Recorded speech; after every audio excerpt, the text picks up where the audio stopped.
14, line 5. Ready, head, left one.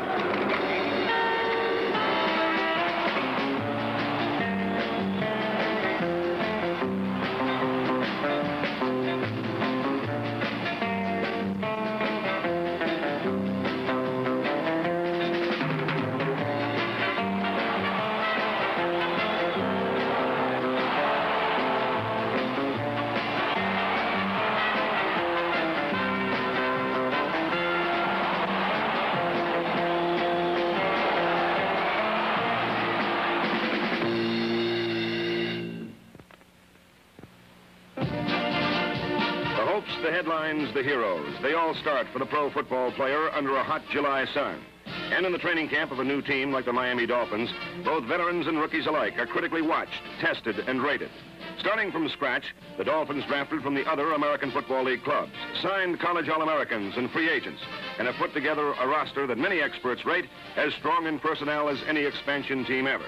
Now the long, laborious task of learning plays, studying defenses, memorizing the moves of new teammates, adjusting to a new coaching staff, all leading up to the excitement of opening night in Miami. The pretty girls, the bright lights, and the men who will represent the city of fun and sun on the football field. They all come under the watchful eye of veteran coach George Wilson, who has the job of blending 40 athletes of diverse backgrounds into a smooth-running football team. 6-year pro Dick Wood is Coach Wilson's starting quarterback for the opener, and TV star Danny Thomas, co-owner of the Dolphins, is here to root the young team on as they entertain Oakland in the first regular season American Football League game in the South.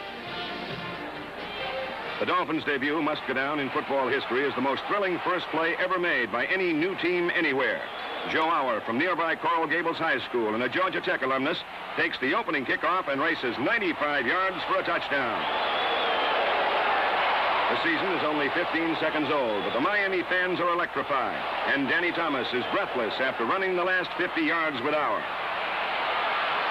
Gene Mingo adds the extra point, and the Dolphins' entry into the AFL is a hint of the wild and unpredictable season to follow. Miami has their first official 7 points. However, opening night is not all a hometown picnic. Oakland scores a pair of touchdowns and a field goal, but the Dolphins won't give up. Defensive end Mel Branch recovers a Clem Daniels fumble on the Raiders' 5. The Dolphins' top draft choice, All-American quarterback Rick Norton, hits veteran Rick Caceres with a screen pass, and the Miami fullback follows a crashing block by tackle Norm Evans for the Dolphins' second score of the game. Evans, number 73, is considered one of the top blocking linemen in the league and has a bright future with Miami. Another AFL headline is written by the Dolphins' Wahoo McDaniel, who blocks the first extra point missed in the league in over a year. The Dolphins lose their opener, but serve notice they'll not be a pushover for any team. After a 5-point loss to the New York Jets, the Dolphins travel to Buffalo for a battle with the winless Bills. For the defending champions, this is a must game, and Buffalo stampedes to an unbelievable 41 points in the first 20 minutes. Despite the one-sided score, the Dolphins keep pounding away. Watch this razzle-dazzle as Tom Erlinson tips a Jack Kemp pass into the arms of Wahoo McDaniel. Hey, let's try that one once again.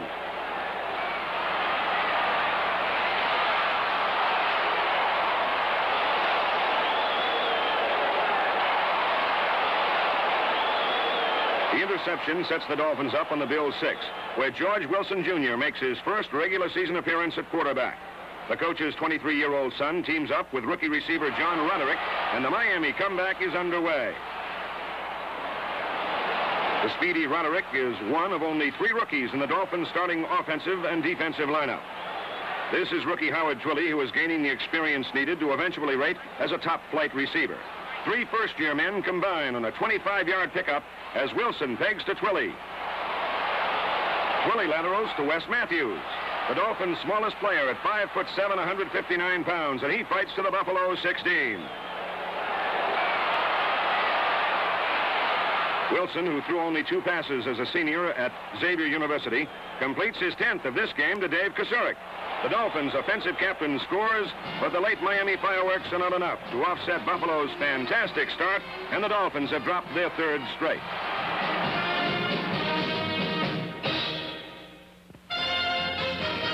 As the Dolphins visit San Diego, George Wilson Jr. is the starting quarterback after passing for more than 180 yards and 3 touchdowns against Buffalo. The Dolphins are leading the Chargers in the first half when Wilson is injured and is forced to leave the ball game.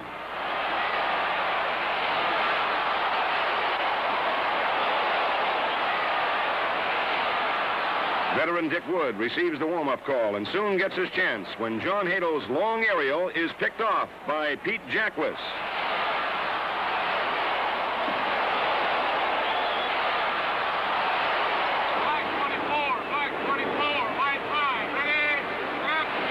The 30-year-old signal caller looks for another of the Dolphins' fine receiving corps, Carl Noonan. The rookie who rates as the top pass catcher in Iowa University history makes a clutch catch, bouncing off the goal post. It's not all offense in the first half, as the Dolphins' defense smothers the Charger attack. San Diego can gain only 1 first down, a total of 11 yards rushing, and just a single first down passing against the veteran Miami defenders.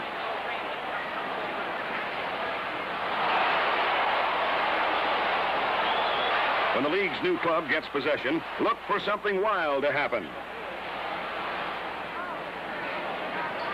Watch fullback Rick Caceres make a juggling one-handed grab of this Dick Wood toss. Caceres shows why he was one of the greatest ground-gaining backs in the history of the Chicago Bears.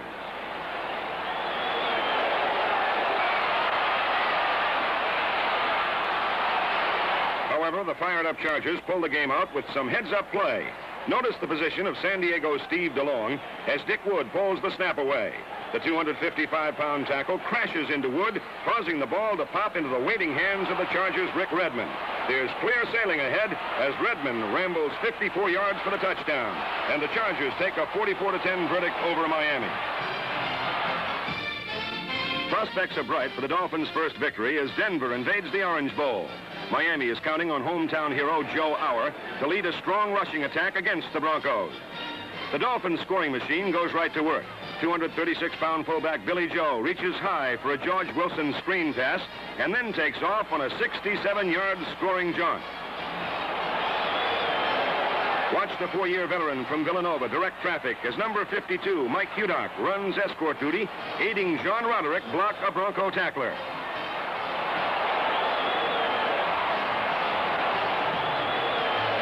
Kasurik races in to help, but Joe breaks free at the 30 and seems to gain momentum as he huffs and puffs the final yard.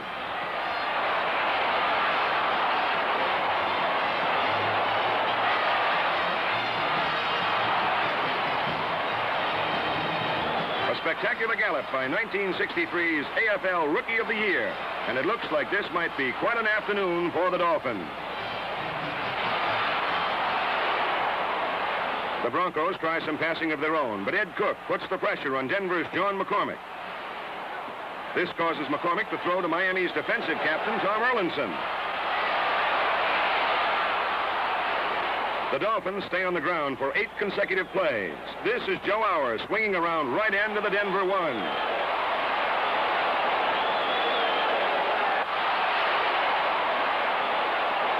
Again, the call is for Joe Auer, and number 32 leaps, twists, and falls with the ball over that final chalk mark. Let's take another good look at the Miami defense, a phase of the game that, because of its intricacies, is often difficult for a new team to put together. Number 80 is Big Ed Cook. Number 86 is Mel Branch.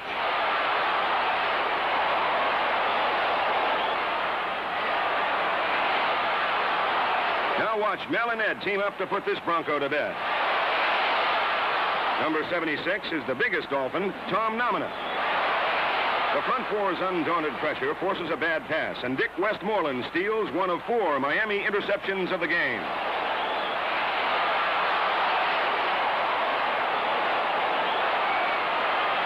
George Wilson Jr. hands off to Joe Auer, who turns the left corner for the 6-pointer, ensuring the Dolphins' first American Football League victory, 24-7. It's an evening for celebration in America's fun capital, and no one is more proud of his squad or happy to get that first win than head coach George Wilson.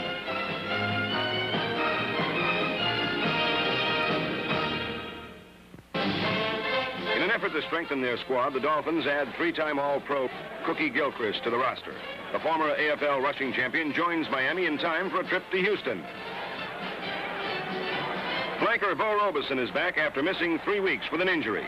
The first time the former Ivy Leaguer touches the ball, Bo sprints 80 yards for a touchdown. Here's true poetry in motion as Robeson cuts around tacklers. Takes advantage of Carl Noonan's block.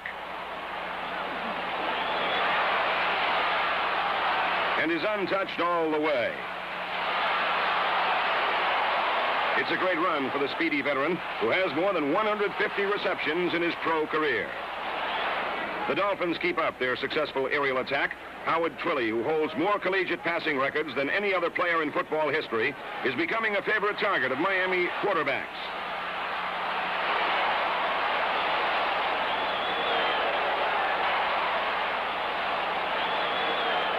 With their second consecutive win within sight, the Dolphins pour it on. Rick Norton spots number 2, Cookie Gilchrist, all alone, and the combination boosts the Dolphins to a 2-touchdown lead at halftime. The visitors add 6 points on 2 Gene Mingo field goals. Then stop the Oiler attack by picking off 4 George Blanda passes. Dick Westmoreland grabs this one from Charlie Frazier. Late in the game, Blanda winds up and throws as far as that 38-year-old arm can fire. But it's a little too short, and Willie West is there to make his 3rd steal of the afternoon, killing off the final Houston threat.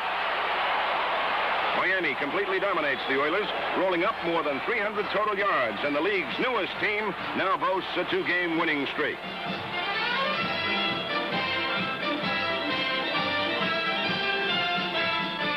A visit by Buffalo results in a 29-0 defeat, and the Dolphins hope to regain the winning touch as they board their United flight to invade Kansas City. Road trips are always tough, and the players like to relax and try not to worry about the upcoming game. Whether playing cards, reading, or just talking, offensive captain Dave Kasurik and linebacker Frank Emanuel pass the time away and enjoy the pleasant scenery. 8 out of 9 teams fly with United, and they work their way through a busy road schedule.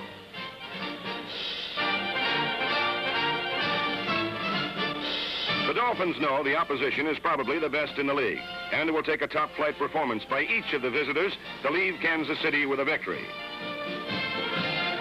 Both teams play a wide-open game, and George Wilson will have to have his throwing arm in good shape. The Chiefs' Otis Taylor is among the league's leading receivers. Kansas City romps to an early advantage with such plays as this fantastic run by Taylor. Number 89 shakes off Bob Neff and then starts his long-legged sprint down the sideline.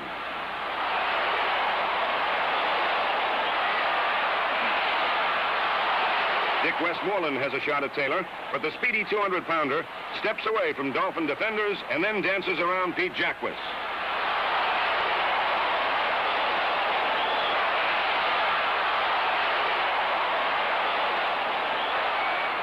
It's touchdown bound for Taylor, and look who's leading the interference. Number 16, quarterback Lenny Dawson, who threw the pass to Taylor to start this 89-yard scamper. Now the Dolphins show some ball hawking. Jim Warren leaps in front of Taylor and races 70 yards down the sidelines. The former Illinois halfback, who was a hero in the 1964 Rose Bowl, is untouched during this end zone express.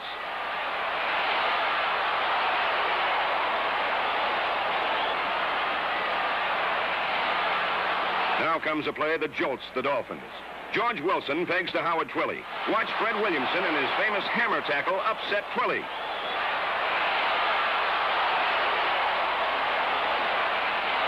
The rookie receiver, who caught an NCAA record 134 passes as a senior in Tulsa, suffers a broken jaw and is out for the season. Not only do the Dolphins lose Twilley, but they drop the game to Kansas City 34-16. At Shea Stadium, the Dolphins play before their biggest crowd of the season, more than 58,000. A pair of Gene Mingo field goals boost Miami to an early lead over the Jets.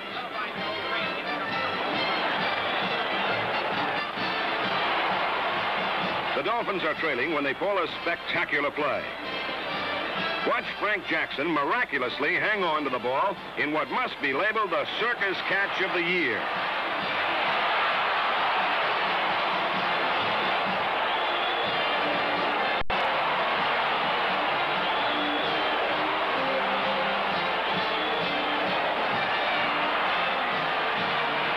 Dolphins battle back for another score as Joe Auer beats the Jet secondary on a post pattern.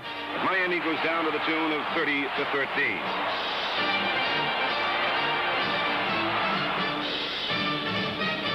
It's back home again for the Dolphins and a bout with Boston. Miami is proud of its first-year linebacker, Frank Emanuel. The Tennessee All-American is pitted against the American Football League's best, Jim Nance.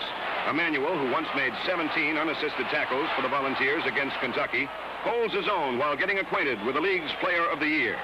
Emanuel is strong, has good pursuit, and usually gets to the ball carrier. All important characteristics for a middle linebacker.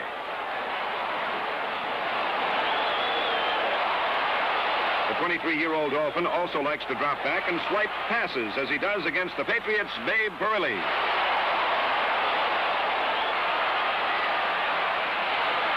But the Patriots are still fighting for the Eastern Division title and have too much for Miami. One of the Dolphin eye-openers develops as Dick Wood fires to Carl Noonan. The 6'3" rookie receiver laterals to Joe Auer, who is trailing the play. Noonan then throws a block that stalls both Nick Buonaconti and Ron Hall as Auer refuses to be caught and goes in for the score. But Boston squeezes out a close 20-14 win over Miami. Coach George Wilson's club could score only one touchdown, losing a rematch with Denver 17-7. The Dolphins are back in Miami, entertaining the Western Division champion Kansas City Chiefs. Cornerback Dick Westmoreland gives Len Dawson a Florida welcome by picking off one of his passes and vaulting the hosts into an early lead over the Chiefs. Defensive end Ed Cook watches intently as the Dolphin offense continues to roll. Joe Auer, who has taken over as Miami's leading ground gainer, provides the impetus for another drive with a 41-yard dash around right end.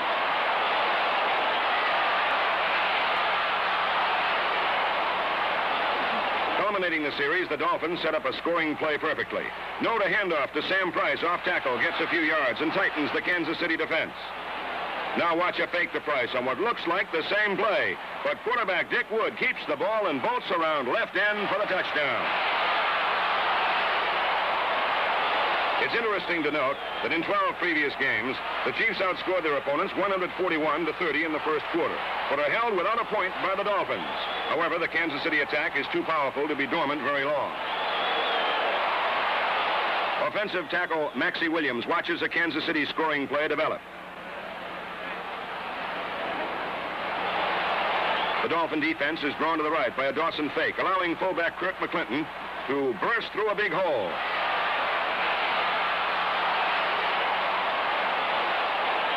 Number 79, tackle Al Dotson, recovers from the fake, but is taken out of the play by Jim Tyra's block, and McClinton is off on a 49-yard scoring gallop. It takes two late touchdowns by the Super Chiefs to barely nip Miami 19-18. Number 24 is Kansas City defender Fred Williamson. In the final moments, a Dick Wood pass is grabbed by the Chiefs' controversial cornerback, and the chase begins. Many of the Miami players criticized Williamson for his hammer tackle that put Howard Twilley out for the season, and Fred knows that he's a marked man. Little Frank Jackson is the first to get his hands on Williamson, and others come in to help. Flags drop. The officials try to break up the fight. Number 55, E.J. Holub, in the middle of the squabble, looks like a peacemaker. Nobody is hurt, and it turns out to be a wild finish to a close game.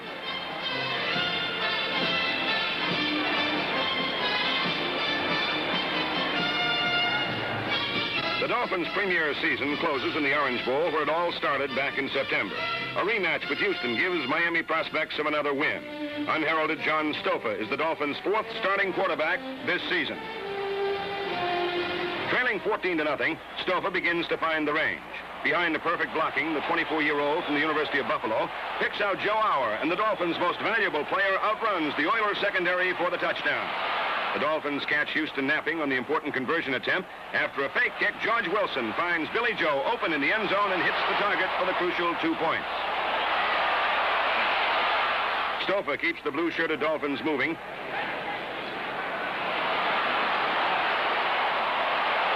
Split end to Frank Jackson works free and is headed for home. Jackson, by the way, is one of only 2 receivers in American Football League history to score 4 touchdowns in a game. Even Flipper joins the fun. Stouffer hurls his third scoring aerial of the game, this one to another new face, tight end Bill Cronin. Willie West, voted Miami's top defensive back, paces on the sidelines as the Dolphins need a touchdown to win in the final minute and a half. Stouffer pitches to Cookie Gilchrist, and the veteran shows some of his all-pro form as he barrels over tacklers for important yardage. A minute and 9 seconds to play. The Dolphins trail by 6 points. The young quarterback wants to throw.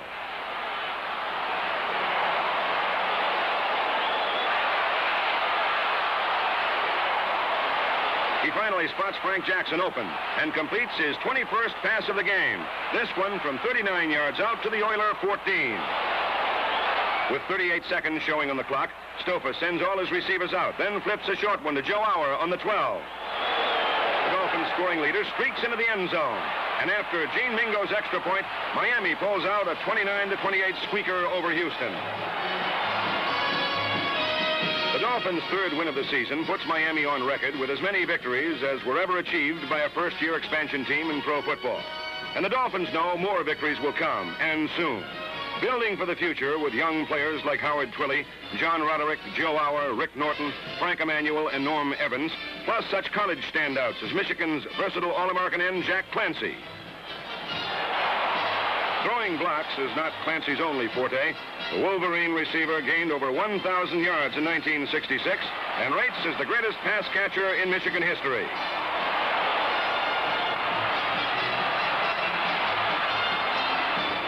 This is Arkansas's All-Southwest Conference quarterback, John Brittenham. The 6-foot, 180-pounder, signed by the Dolphins, has passed for more than 2,500 yards in his 3-year career, leading the Razorbacks to a pair of Southwest Conference titles.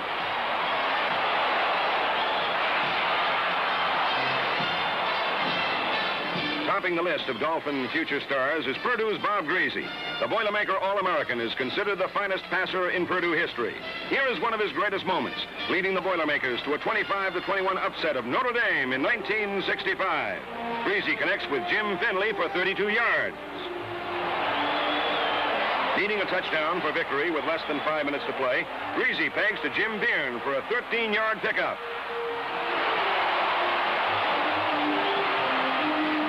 All the coolness and poise of a hardened pro, Greasy moves Purdue inside the 10 with a perfect bullet again to Jim Byrne. From the 3, the Greasy-led drive culminates in success, and the young quarterback gains national fame with his running, passing, and punting. And now is a perfect time to order your season tickets and join thousands of South Florida fans as they look forward to watching Bob Greasy and other young Dolphin stars in 1967.